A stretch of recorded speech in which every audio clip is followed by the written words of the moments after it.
40일 금식 기도하시고 주님이 올라오니까 사탄이 와서 3가지 유혹을, 시험을 주세요. 그때마다 예수님이 사탄아 물러가라, 사탄아 물러가라, 사탄아 물러가라 그러면서 말씀을 하셨습니다. 예수님을 시험하는 사탄이 오늘 이 시간에도 그 뒤를 따르는 우리를 시험 안 할 리가 없어요. 그때마다 야무지게 사탄아 물러가라, 사탄아 물러가라. 우리 사무 직원이네, 뭐든지 이렇게 담대하게 할 수 있고, 처음에 사탄이 와서 유혹했던 사탄이 무슨 말이냐면 돌 갖고 떡 만들어 먹으라, 이 능력을 과시해보라. 하나님의 능력은 꼭 필요한 데 쓰는 거지, 아무 때나 아무렇게나 만드는 것이 능력이 아니에요. 그건 사탄은, 하나님의 아들이 뭐 됐다고 돌 갖고 떡 만들어 먹냐? 부족한 사람은 학교를 가야 쓰겠는데, 신학교는 가야 쓰겠는데, 첫째는 건강에 문제가 되고, 두 번째는 학비가 문제가 되고, 세 번째는 뒤에 두고는 가족들을 먹여 살릴 3가지 문제가 딱 가로막았어요. 그런데 빌립보서 4장 13절에 하나님이 능력 주시는 자 안에서, 내게 능력 주시는 자 안에서 내가 모든 걸 할 수 있다는 바울의 고백, 이 빌립보 4장 13절 말씀이 경제 문제 그거 가지고 해결 못해, 가족들 하나님께서 책임 안 져주어, 내 건강 주를 위해 가는데 건강 책임 안 져줘, 이 말씀이 아니었으면 벌써 사탄이 자꾸 너를, 너는 안 돼, 네가 목사, 너 아니어도 할 사람이 많아, 자꾸 하고, 너는 어떻게 네 건강 가지고 건강한 사람 많아, 이렇게 자꾸 사탄이 속삭였으나 하나님 말씀의 중심을 잡고 나갈 때 오늘 여기까지 오도록 인도하여 주신 줄 믿습니다. 마태복음 19장 29절, 네가 하나님 나라를 위해서 한번 가봐라, 너를 버려봐라, 조금 보게 해봐라, 양보해봐라, 내려놔봐라. 그렇게 되면 100배를 주고 영생 못 받을 자가 없느니라. 내가 하나님 앞에 예수 믿고 여기까지 와서 100배만 받았겠어요? 억만배, 갚을 수 없는 은혜. 천국 내가 한 번만 가겠어요? 천국이 100개면 100번도 가고 1000번, 10,000번도 갈 수 있는 이 축복이 하나님의 말씀 속에 기적이 있고, 말씀 속에 능력이 있고, 말씀 속에는 안 보인 오른편에도 고기가 있고, 깊은 곳에도 고기가 있고, 죽은 시체 속에도 살아나는 기적이 있고, 말씀 속에 모든 역사가, 암병이 고침을 받고, 가장 가난한 자가, 아주 살인자가, 죄 많은 지은 자가 용서받고, 세상은 돌 갖고 떡을 만들어 먹는 쉽게 사는 세상, 그리고 사람을 속임수로 짝퉁을 만들어내는 세상, 사탄의 세계 속에는 절대로 그런 일이 있을 수 없지만, 죽이는 일, 사람 죽이는 일, 돌가루 갖고 떡 만든 거 한번 잡숴보세요. 여가 편안하면서 이 세상에 거짓된 것 속에 축복이 있는 게 아니에요. 말씀 속에가 다, 하늘의 보화, 땅에 기름진 거 다 이 말씀 속에 들어있는 거예요. 말씀 잘 들으면 상담이 됩니다. 말씀 잘 먹고 되새김 하지 않으니까 양들은 다 먹을 때 막 먹어요. 그래갖고 또 되새김하고 이렇게 자기한테 설교를 해야 돼. 아유, 오늘 목사님 말씀에서 뇌물 같은 것이 뭐가 돼요? 슬렁슬렁 해가지고 눈가림이 뭐가 돼요? 그건 돌가고 떡 만드는 것이. 내가 힘들어도 말씀 속에 살아야 쓰겠다 하고 또 되새기면 그 말씀이 여러분에게 피가 되고 살이 되고 약이 되고 능력이 되고 축복이 될 줄로 믿습니다. 두 번째는 성전 꼭대기에 뛰어내리래.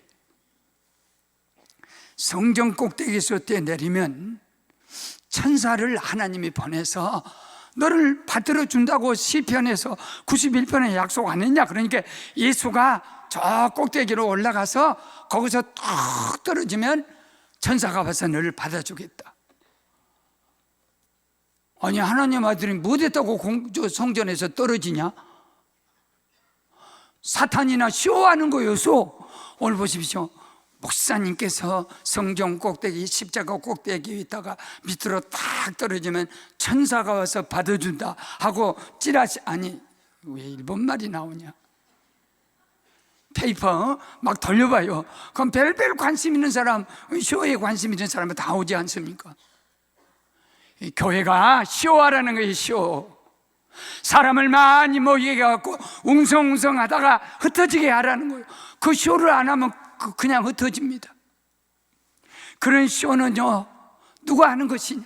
하나님의 능력이 그런 데 쓰라고. 공중에 뚝 떨어지면 천사가 받아주고, 돌 갖고 떡 만드는 기적 행하라고 하나님께서 주의 자녀에게 주신 것이냐? 그런 것들은 다 그 이 쇼의 이벤트예요. 저는 50년 전 시골 조그만 예배당 갔을 때 오직 나이 많이 드신 전도사님이 하나님의 말씀을 주셨는데 그걸 계속 먹고 그 말씀 듣고 살다 보니까 평생 동안 사탄아 물러가라, 주 너희 하나님을 시험하지 말라 하였느니라. 이 말씀이 뭔 뜻입니까? 예수님이 저 꼭대기에 올라가서 광고해가지고 떨어진다 그러면 떨어진 거 봅니다. 그때 떨어지다 죽은단 말이에요. 저 별것이 없네 그렇게 할 거고, 천사가 와서 딱 받아주면요, 예수님은 별것 없는 거예요. 이 공중에 떨어지면서 땅에도 제대로 안착을 못하고 천사가 와서 받을, 그래서 천사가 예수보다 더 위대해지는 거예요. 기적이 더 위대해지는 거예요. 기적하고 있는 천사가 더 위대해지. 항상 사탄은요, 예수님을 자꾸 능력에서 끌어내리고 세속적으로 끌어내리고, 더 중요한 사실은 하나님의 자녀는 항상 기적 속에 살아야 돼. 잘 되면 하나님이 계신 거고 안 되면 안 되는 것이고. 여러분, 요셉이 일생 동안 26년을 고난 속에 있어요. 하나님 없나 보다. 오늘 저 교동문에도 너희 하나님 어디에 있냐? 하나님이 없나 보다 그랬어요. 욥은 자식 10명을 잃었습니다. 하나님 잘 믿었는데도 그랬습니다. 아내가 가출했습니다. 자기 몸이 나병 같은, 한센치병 같은 그런 상피병으로 온몸이 썩어버렸어요. 재산을 다 잃어버렸습니다. 거지도 이런 거지는 없어. 그러면 하나님이 욥과 같이 안 한 거예요. 바벨론 70년 포로 생활할 때 하나님 없는 거예요. 36년 일제강점기가 우리가 살아갈 때 하나님이 안 계신 거예요. 하나님이 안 계셨으면 어떻게 저 주기철 목사님 같은 분이 두들겨 맞아서 순교하고, 손양원 목사님 어떻게 감옥 속에서 가족들 뿔뿔이 흩어져 버리고, 저 박유신 목사 그 어머니 거지같이 살았어요. 얻어먹고 살았어요. 산속에 피신해야 돼. 하나님이 그러면 하나님이 안 계시냐 말이에요. 사랑하는 여러분, 하나님께 징계받는 자가 오늘 여기 왔냐? 그런즉 너는 전능자의 책망을 없인 여기지 마라. 하나님은 아프게 하시고 싸매시고 상하게 하시다 고치시나니 6가지 환난에서 건져주고 7가지 재앙이라도 그 속에서 너를 지켜주실 것이다. 환난 가운데 하나님이 계셔야 환난을 지켜주지. 이 세상이 무슨 천국입니까? 하나님은 성전에 계시니 너희는 잠잠할지. 만일 주님이 여기서 내려가, 우리 교회에서 주님이 내려가 보세요. 별것이 다 와서 주인 노릇을 하려 하고 다 자지우지 해가지고 교회 끌고 지 원한 대로 끌고 갈 거예요. 그냥 지 원한 대로 세상으로 다 끌고 갈 거예요. 사탄은 예수님이 꼭대기에서 내려오라는, 뛰어내려서 쇼를 하고 그 다음에 그 자리에 있지 말라는 거예요. 생명 있는 고기는 홍수 때 거슬러 올라갑니다. 1919년, 지금부터 96년 전에 선병이, 한용운, 이분들은 다 천도교, 불교 지도자들이에요. 이렇게 불교 두 분, 천도교, 그 당시는 천도교라고 있었어요. 전도교 15분, 우리 그 기독교에 우리 기독교 지도자 16명, 그러니까 불교 2사람, 기독교 16, 천도교 15, 33인이 모여가지고 저항을 했습니다. 일본을 향해서 저항을 했어요. 그때 우리나라가 1600만 밖에 안 되는, 1676만 밖에 안 되는 그 사람 속에 5만 명이 잡혀갔고요. 그 다음에 7,000명이 죽임을 당했고, 교회가 47개, 50개 교회가 다 불타고, 여기 가까운 화성의 제암리에는 사람 교인들 안에다 집어넣고 불질러버리고, 애들이 나온데 그냥 총을 쏴서 죽이고 휘발유 뿌려서 다 죽인, 한국의 47개 교회가 다 불타버리고 그 안에 있던 교인들이 죽임을 당할 때 일본이 미운 거 아니에요. 일본을 조종하는 악이 미운 거예요. 사탄이 미운 거예요. 우리는 일본을 저주하지 않습니다. 그러나 사탄아 물러가라, 일본아 물러가라, 그래야 됩니다. 그리고 마지막 하나 중요한 것은 나한테 경배하라. 이게 나한테 천하만국을 다 보여주면서, 영광스러운 거 다 보여주면서 나한테 한번 경배해라. 그러면 이 천하만국을 너에게 다 주겠다는 거. 아니 사탄, 네가 뭐냐? 네가 창조주, 세상을 만드신 창조주 하나님께 네가 뭘 줘? 우리 조심해야 합니다. 내가 하나님께 무엇을 준다고 생각하는 사람은 사탄의 시험 속에 드는 거예요. 내가 하나님께 준 것은 아무것도 없습니다. 주께서 받은 것을 주님께 드린 것일 뿐이지. 사탄아 물러가라. 주 너희 하나님만 경배하라. 섬기고 경배하라 하셨느니라. 한국 교회가 최근에 원로 목사님들을 통해서 한국 교회를 새로 일으켜보자, 한국 교회를 새로 일으켜보자. 그래서 주일 밤 예배 보는 교회 목사님들 명성교회에서 모여요. 그래서 제가 또 좀 말씀을 전하게 돼 있는데, 그래도 한국 교회가 주일을 온전히 지켜서 주일 청년 예배 보는 교회 목사님들 좀 와서 좀 이 한국 교회에 새로운 역사를 일으켜 달라고 이제 이렇게 하는 운동이 있어요. 평신도 깨우는 운동이 하나 있어요. 그런데 혹시 대구서 오신 분들 계시면, 제가 대구를 가게 되면 꼭 양령시장이 있어요.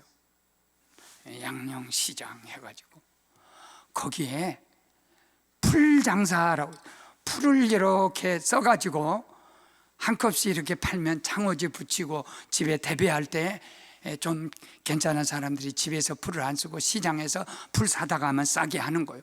그 풀 장사는 정규만, 그 집안에, 우리 집안의 후손 중에 저희 교회 장로님 한 분이 계세요. 그 다 집안들이에요. 그런데 정규만 장로님이 그때는 장로 아니었죠. 풀 쓰고 또 술 많이 먹어서 가난하고 하니까 술이나 먹고 그날 버려 풀 써서, 풀죽 써서 그냥 먹고 술 하는 그런 분이셨는데, 김희두 목사님이 부흥회를 오신 거예요. 거기를 가가지고 은혜를 받아가지고 네 가지 꼭 해라니, 네 가지 하면, 그때 김희두 목사님은 역사가 엄청났어요. 주목사는 깡패였지만 하나님이 딱 변화시키니까 막 허리 굽어진 사람한테 피어지고요. 요새 나도 기도하면, 주여 제발 좀 허리 피어진 사람 주일날 왔다가 확 피어지게 하여 주시옵. 이건 봉헌은 끝나는 거예요. 그러니까 막 어마어마한 기적들은 변화가 일어나. 거기서 은혜를 받아가지고 꼭 신앙 말씀 주신 대로 11조 함 딱 놓고 거기다가 100원을 벌면 1원 넣고, 그렇게 아주 그대로 부흥사가 가르쳐준 대로 그렇게 하고 주일 지키고 새벽기도 하고 또 주의 종들 잘 가까이 지내고, 그래가지고는 부자가 되는데, 어떻게 부자 되냐면 너무너무 풀장사가 잘 되는 거예요. 그러니까는 누가 양령시장에서 풀칠하면 쓰겠냐, 한약을 갖다가 팔면 좋겠다. 한약을 팔다 보니까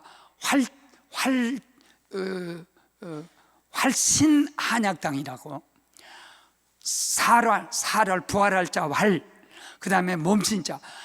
우리 집에서 한약을 먹게 되면 몸이 부활한다.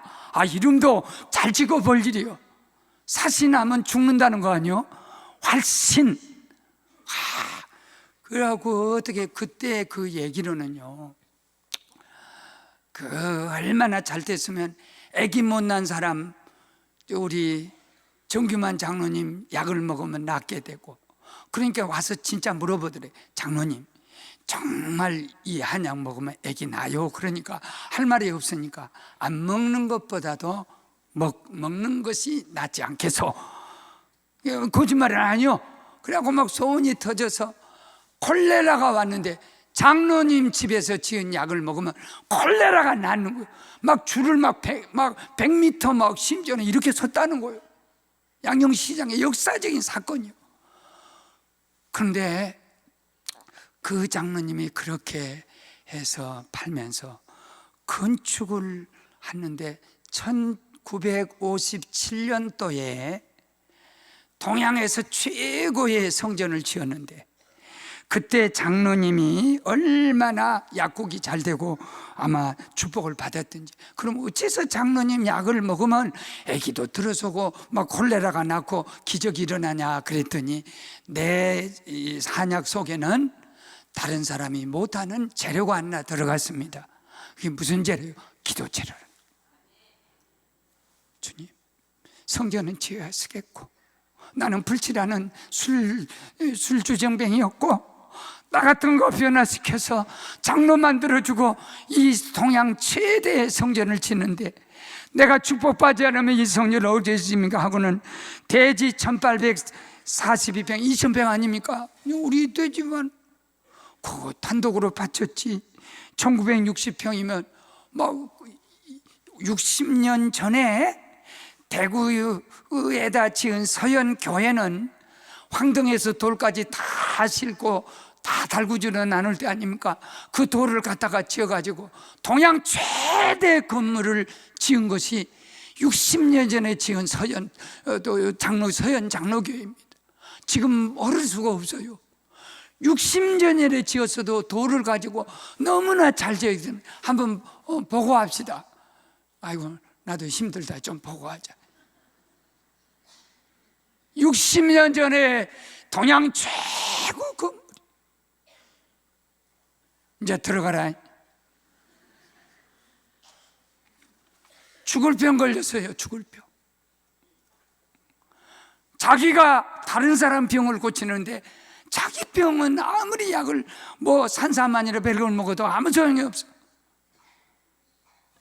하늘께 손 들고 한 번만 하나님이 내 목숨 살려주게 되면 이 성전 짓는 거 완공 다 할 테니까 내 재산 다 들여서 하나님 성전 지을 때, 이 소원이 있었어요. 그래서 자기 재산 아깝지 않고, 세상에 역사에 보면 보따리에다 그 마다리 푸드라고 있어요. 거기다 돈을 넣어서 세번 적이 없고 하나님 앞에. 근데 그 이유가, 그분에게 그렇게 할 수밖에 없는 이유가, 윤철주 목사님이라고 그 교회 담임 목사님이었는데, 지금은요 보통 어느 교회나 마찬가지요. 그 교회를 건축한다 그러면 적어도 그 담임 목사님이 1년 내지는 2년 형편 봐서 사례를 받을 수가 없어요. 그래서 사례를 내놓습니다. 그런데 지금은 저도 이제 우리 성전 지을 때 제가 사례를 1년인가 2년 이렇게 내놓으니까 또 장로님들이 또 다른 쪽으로 주는 거예요. 내가 목사님 굶어 죽게 할 수 있겠냐. 그러니까 나는 사례를 내도 소용없어. 다른 쪽으로 그냥 다 장로님들이 알아서 목사님 걱정하지 않게 다 주는 거예요. 근데 옛날에는 그러지 않았어요. 사례를 포기한다 그러면요 어디 가서 목사가 손도 못 벌리고 금식이 다반사고요. 오직 하나님께 기도할 때. 그렇게 해서 동양 최대의 성전을 지을 때, 목사님, 그 윤철주 목사님이 누구냐면 그 장로님이 교회 학교에서 가르쳤던 제자예요. 근데 보니까는 이 어린 학생이 굉장히 훌륭한 사람으로 클 것 같아. 이 떡잎부터 안다고죠, 어린. 그리고 신학기를 보냈습니다, 장로님. 목사 되니까 자기 교회 담임 목사를 모셔와서 교회를 지은 거예요. 가방 항상 들고 이렇게 다녔어요. 저 평양에 가면 조만지 장로님이 목사님 가방 들었지, 대구에 가면 서른교회 정기만 장로님이 가방 들지, 저 금산 전라북도 금산에 가면 조덕삼 장로님이 멋진 목사 모셔다 만들어서 신학 키워서 멋진 가방 들지. 그때 그 장로님 말씀이, 아이고 장로님 내가 나이도 어리고 하니까 제가 가방 들어도 제가 힘이 더 좋아요. 장로님 말씀이 뭔 줄 아세요? 내가 목사님을 이렇게 귀하다고 보여줘야 교인들이 주의 종을 귀하게 알고, 그래야 하나님 귀하게 한다. 근데 내가 만일 목사님을 얕보고 그러면 교인들이 다 얕보고 하는데 얕보면 그게 어떻게 복이 되겠냐. 그러니 사례를 이제 다 옛날에 다 그랬죠. 작정을 하고 생활이 어쩌겠어요. 대구에서 뻔하지. 지금부터 60년 전이면 보릿고개 넘어가고 그런 때인데. 그런데 하나님이 하늘에서 이 신문지에다 돈을 싸가지고 이렇게 보내주고, 그래서 하늘을 쳐다봤대요. 그런데 간혹 이게 오니까 아무래도 이상하다. 세상 신문지요, 하늘나라는 신문지 안 만들어. 이거 참 궁금해 죽겠네 하고 철야를 했어요. 그랬더니 그 정장로님이 새벽기도 가면서 집 앞을 지나가다 휙 던지고 가서 얼러붙잡고, 장로님 그럼 내가 교회에다 언급한 거 아무 소용없고, 장로님이 그렇게 그 돈이 다 또 건축원으로 가지 않습니까? 그럼 나는 아무것도 한 것이 없이 장로님이 다 한 거나 마찬가지요. 그랬더니 두 마디 말씀했어요. 목사님, 내가 목사님을 맥에 살렸다고 소문이 나면 교인들이 뭐가 되겠습니까? 나만 영광받고. 그러니까 이 말은 비밀로 해주고, 나는 가난한 집들, 가난한 목회자들 오면 많이 합니다. 하나님이 그만큼 내게 많이 주셔서 합니다. 목사님한테만 잘한 거 아니에요. 내가 죽거든 교회 봉헌식을 하십시오. 땅 바쳤지, 재산 다 들여서 동양 최고의 석조 건물 저렇게 아름답게 지었는데 봉헌을 하자니 돌아가셔야지. 그래서 12년 장수하시다 돌아가신 그 해에 봉헌한 저 유명한 대구의 서영교회. 혹시 내가 영광을 받을까봐, 내가 칭찬을 받을까봐. 사랑하는 여러분, 이 이유 중에 주의를 잘 지켜라, 11조를 온전히 바쳐라, 새벽 기도를 반드시 해라, 그리고 주의 종하고 관계를 절대 섭섭하게 하지 말라. 주의 종을 이 네 가지였어요. 그런데 그럴 수밖에 없는 것이, 참 목사님 장로님이 한약방 하다 보니까 수백 명, 수천 명이 오다 보니까 스트레스를 풀려고 주일 예배를 드리고 오후에 낚시를 저수지로 갔대요. 권사님이, 부인 권사님이 붙잡았어.